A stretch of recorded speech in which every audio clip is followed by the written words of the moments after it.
একদিন এক ছোট্ট গ্রামে থাকত ধূসর রঙের একটা বিড়াল ছানা। নাম তার মিষ্টি। অন্য বিড়ালদের মতো সারাদিন রোদে শুয়ে থাকা বা ঘুমিয়ে থাকা তার কাজ ছিল না।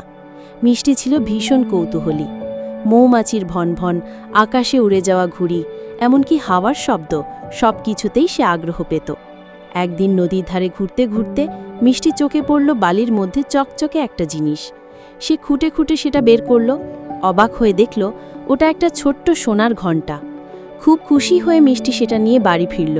কিন্তু ঘণ্টাটা যখনই নড়ত, টিং টিং শব্দ হতো।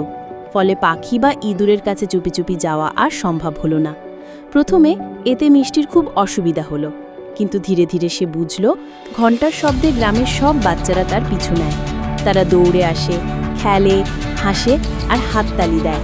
তারপর থেকে মিষ্টি আর একা থাকত না। সোনার ঘণ্টাটা তাকে এনে দিল এমন এক জিনিস যা খাবার বা শিকারের চেয়েও বড়, বন্ধুত্ব।